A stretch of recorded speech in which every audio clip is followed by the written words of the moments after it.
राधे राधे प्रिय मित्रों। आज मैं आपको श्रीमद् भगवद गीता के प्रथम अध्याय का हिंदी वर्णन सुनाने जा रही हूँ। ऐसा कहते हैं कि इसके श्रवण मात्र से ही जो हमें ये जो भवसागर रूपी नैया है, हमारी जो जीवन है, उसको पार करने में कठिनाई नहीं होती है। तो चलिए हम इसका पहला अध्याय शुरू करते हैं। धृतराष्ट्र बोले कि हे संजय, धर्म भूमि कुरुक्षेत्र में इकट्ठे हुए युद्ध की इच्छा वाले मेरे और पांडु के पुत्रों ने क्या किया।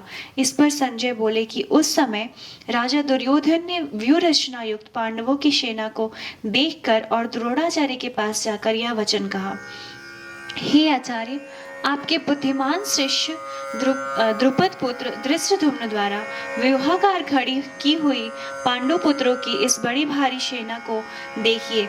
इस सेना में बड़े बड़े धनुषों वाले युद्ध में भीम और अर्जुन के समान बहुत से शूरवीर हैं, जैसे शातिक और विराट तथा महारथी राजा द्रुपद और दृष्टकेतु, चेकितान तथा बलवान काशीराज, पुरुजित, कुंती भोज और मनुष्यों में श्रेष्ठ शैव्य और महापराक्रमी युधामन्यु तथा बलवान उत्तमौजा, सुभद्रा पुत्र अभिमन्यु और द्रौपदी के पांचों पुत्र, यह सभी महारथी हैं। हे ब्राह्मण श्रेष्ठ, हमारे पक्ष में भी जो जो प्रधान हैं उनको आप समझ लीजिए। आपके जानने के लिए मेरी सेना के जो जो सेनापति हैं उनको कहता हूँ।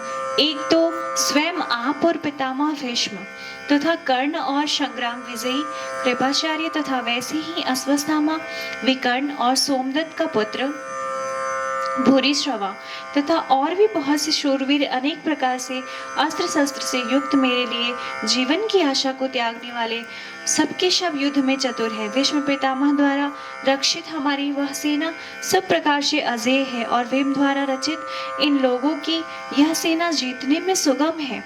इसलिए सब मोर्चों पर अपनी अपनी जगह स्थित रहते हुए आप लोग सब के सभी निसंदेह भीष्म पितामह की ही सब ओर से रक्षा करें। इस प्रकार द्रोणाचार्य से कहते हुए दुर्योधन के वचनों को सुनकर कौरवों में वृद्ध बड़े प्रतापी पितामह भीष्म ने उस दुर्योधन के हृदय में हर्ष उत्पन्न करते हुए उच्च स्वर से सिंह की नाद के समान गर्ज कर शंख बजाया। उसके उपरांत शंख और नगारे तथा ढोल, मृदंग और नृसिंहादि बाजे एक साथ ही बजे। उनका वह शब्द बड़ा भयंकर हुआ। उसकी अनंततर सफेद घोड़ों से युक्त उत्तम रथ में बैठे हुए श्री कृष्ण महाराज और अर्जुन ने भी अलौकिक शंख बजाए। उसमें श्री कृष्ण महाराज ने पांचजन्य नामक शंख और अर्जुन ने देवदत्त नामक शंख बजाया। भयानक कर्म वाले भीमसेन ने पौंड्र नामक महाशंख बजाया। कुंती पुत्र राजा युधिष्ठिर ने अनंत विजय नामक शंख और नकुल तथा सहदेव ने सुघोष और मणिपुष्पक नाम वाले शंख बजाए। श्रेष्ठ धनुष वाले काशीराज और महारथी शिखंडी और धृष्टद्युम्न तथा राजा विराट और अजय शातिक तथा राजा द्रुपद और द्रौपदी के पांचों पुत्र और बड़ी भुजा वाले सुभद्रा पुत्र अभिमन्यु, इन सब ने हे राजन अलग अलग शंख बजाए। और उस भयानक शब्द ने आकाश और पृथ्वी को भी शब्दायमान करते हुए धृतराष्ट्र के पुत्रों के हृदय विदीर्ण कर दिए। हे राजन, उसके उपरांत कपिध्वज अर्जुन ने खड़े हुए धृतराष्ट्र पुत्रों को देखकर उस शस्त्र चलने की तैयारी के समय धनुष उठाकर ऋषिकेश श्री कृष्ण महाराज से यह वचन कहा कि हे अच्युत, मेरे रथ को दोनों सेनाओं के बीच में खड़ा करिए। जब तक मैं इन स्थित हुए युद्ध की कामना वालों को अक्षय प्रकार देख न लूं, इस युद्ध रूप व्यापार में मुझे किन किन के साथ युद्ध करना योग्य है। दुर्बुद्धि दुर्योधन का युद्ध में कल्याण चाहने वाले जो ये राजा लोग इस सेना में आए हैं, उन युद्ध करने वालों को मैं देखूंगा। संजय बोले, हे धृतराष्ट्र, अर्जुन द्वारा इस प्रकार कहे हुए महाराज श्री कृष्णचंद्र ने दोनों सेनाओं के बीच में भीष्म और द्रोणाचार्य के सामने और संपूर्ण राजाओं के सामने उत्तम रथ को खड़ा करके ऐसे कहा कि हे पार्थ, इन इकट्ठे हुए कौरवों को देख। उसके उपरांत पृथापुत्र अर्जुन ने उन दोनों ही सेनाओं में स्थित हुए पिता के भाइयों को, पितामहों को, आचार्यों को, मामों को, भाइयों को, पुत्रों को, पौत्रों को तथा मित्रों को, ससुरों को और सुहृदयों को भी देखा। इस प्रकार उन खड़े हुए संपूर्ण बंधुओं को देखकर वे अत्यंत करुणा से युक्त हुए। कुंती पुत्र अर्जुन शोक करते हुए यह बोले, हे कृष्ण, इस युद्ध की इच्छा वाले खड़े हुए सज्जन समुदाय को देखकर मेरे अंग शिथिल हुए जाते हैं और मुख भी सूखा जाता है और मेरे शरीर में कंप तथा रोमांच होता है तथा हाथ से गांडीव धनुष गिरता है, त्वचा भी बहुत जलती है तथा मेरा मन भ्रमित सा हो रहा है, इसलिए मैं खड़ा रहने को भी समर्थ नहीं हूँ।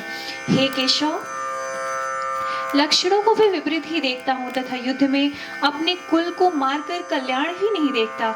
हे कृष्ण, मैं विजय नहीं चाहता और राज्य तथा सुखों को भी नहीं चाहता।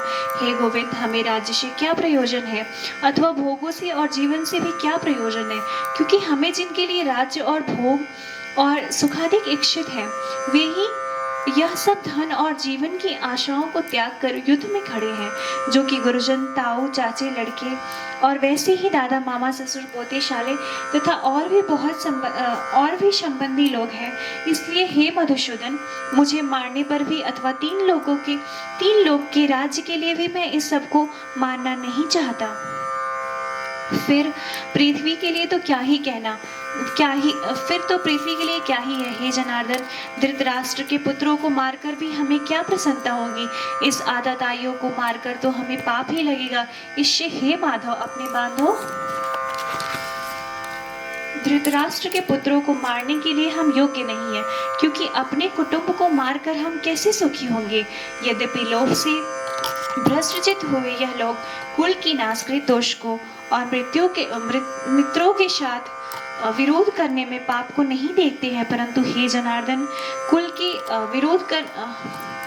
कुल की नाश करने से होते हुए दोष को जानने वाले हम लोगों को इस पाप से हटने के लिए क्यों नहीं विचार करना चाहिए, क्योंकि कुल के नाश होने से सनातन कुल धर्म नष्ट हो जाते हैं। धर्म के नाश होने से संपूर्ण कुल का पाप भी बहुत दबा लेता है। तथा हे कृष्ण, पाप के अधिक बढ़ जाने से कुल की स्त्रियां दूषित हो जाती हैं और हे वासुदेव, स्त्रियों के दूषित होने पर वर्ण संकर उत्पन्न होता है और वह वर्ण संकर कुलघातियों को और कुल को नरक में ले जाने के लिए होता है। लोप हुई पिंड और जल की क्रिया वाले इनके पितर लोग भी गिर जाते हैं और इस वर्ण संकर कारक दोषों से कुलघातियों के सनातन कुल धर्म और जाति धर्म नष्ट हो जाते हैं। तथा हे जनार्दन, नष्ट हुए कुल धर्म वाले मनुष्यों का अनंत काल तक नरक में वास होता है, ऐसा हमने सुना है।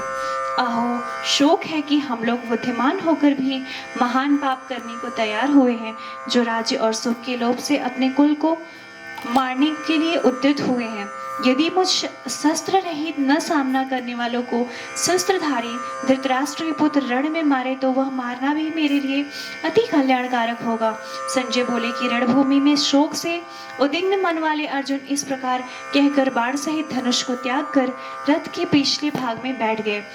तो ये हमारा पहला अध्याय का जो है वो अर्थ है, संस्कृत के साथ इसमें दिया गया है। वीडियो में अंत तक बने रहने के लिए धन्यवाद।